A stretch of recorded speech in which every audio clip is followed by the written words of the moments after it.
ನಾನು ಈ ವಿಡಿಯೋ ಏನಕ್ಕೆ ಮಾಡ್ತಿದ್ದೀನಿ ಅಂದರೆ, ಇಷ್ಟೊಂದು ಜನ ಜಿಮ್ಗೆ ಹೋಗ್ಬೇಕು ಅಂದ್ಕೊಂಡಿರ್ತೀರ, ಅಂದರೆ ಹೋಗಿರಲ್ಲ. ಯಾಕೆಂದರೆ ನಿಮ್ಮದೇ ಆದ ರೀಸನ್ಸ್ ಇರ್ತವೆ. ಯಾಕೆಂದರೆ ಅದಕ್ಕೆ ಜಿಮ್ಗೆ ಹೋಗೋಕ್ಕೆ ದುಡ್ಡು, ಮತ್ತು ಜಿಮ್ಗೆ ಹೋಗಾದ್ಮೇಲೆ ಡಯಟಿಗೆ ದುಡ್ಡು, ಅದೆಲ್ಲ ನಿಮ್ಮ ಕೈಲಿ ಅಡ್ಜಸ್ಟ್ ಮಾಡೋಕ್ಕಾಗ್ತಿರಲ್ಲ. ಬಟ್ ನನಗನ್ನಿಸ್ದಂಗೆ ಇದೆಲ್ಲ ಎಕ್ಸ್ಕ್ಯೂಸಸ್. ಎಷ್ಟೊಂದು ಜನ ಹಂಗಂತ ಹೇಳ್ಕೊಂಡು ಹೋಗ್ತಿರಲ್ಲ.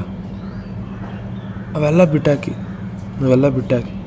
ಫಸ್ಟ್ ನೀವೇನು ಮಾಡ್ತಿದ್ದೀರ ಅದು ನೋಡಿ. ನಿಮ್ಮ ಕೈಲಿ ಏನೇನು ಮಾಡೋಕ್ಕಾಗುತ್ತೆ ಅದನ್ನು ಮಾಡಿ. ಆಮೇಲೆ ಅದೆಲ್ಲ ಅದಾಗದೇ ಅಡ್ಜಸ್ಟ್ ಆಗುತ್ತೆ. ಫಸ್ಟ್ ಜಿಮ್ಗೆ ಹೋಗಿ, ಜಂಕ್ ಫುಡ್ ಬಿಡಿ. ಇದು ನಿಮ್ಮ ಕೈಲಾಗುತ್ತೆ. ನಿಮ್ಮ ಪೇರೆಂಟ್ಸ್ ಏನು ಹಿಡ್ಕೊಂತಿರಲ್ಲ. ಪೇರೆಂಟ್ಸ್ ಏನು ಜಂಕ್ ಫುಡ್ ತಿನ್ನು ಅಂತ ಏನು ಹೇಳ್ತಿರಲ್ಲ. ಇದು ನಿಮ್ಮ ಕೈಲೇ ಇರುತ್ತೆ. ಜಂಕ್ ಫುಡ್ ತಿನ್ನೋದು ಬಿಡಿ. ರಾತ್ರಿ ಹೊತ್ತು ಕಮ್ಮಿ ಊಟ ಮಾಡಿ, ಡಯಟ್ ಫಾಲೋ ಮಾಡಿ, ಹೆಲ್ತಿ ಫುಡ್ ತಿನ್ನಿ. ಕಾರ್ಬೋನೇಟೆಡ್ ಡ್ರಿಂಕ್ಸ್, ಸಾಫ್ಟ್ ಡ್ರಿಂಕ್ಸ್ ಅವನ್ನೆಲ್ಲ ಬಿಡಿ. ಸಿಗರೇಟು ಮತ್ತು ಎಣ್ಣೆ ಹೊಡೆಯೋದಾದರೆ ಅದನ್ನು ಬಿಡಿ. ಇದೆಲ್ಲ ನಿಮ್ಮ ಕೈಯಲ್ಲೇ ಇರುತ್ತೆ. ಅದಕ್ಕೆ ಜಿಮ್ ದುಡ್ಡಿಗೆ ಅಡ್ಜಸ್ಟ್ ಆಗ್ತಿಲ್ಲ, ಇದಕ್ಕೆ ರಿಲೇಟೆಡ್ ಇರಲ್ಲ. ಹೆಂಗಿದ್ರು ಜಿಮ್ಗೆ ಹೋಗ್ತಿಲ್ಲ ಅಂದ್ಬಿಟ್ಟು ಈ ಥರ ಎಲ್ಲ ಮಾಡಿದ್ರೆ ನಿಮ್ಗಿರೋ ಬಾಡಿನೂ ಹಾಳಾಗುತ್ತೆ.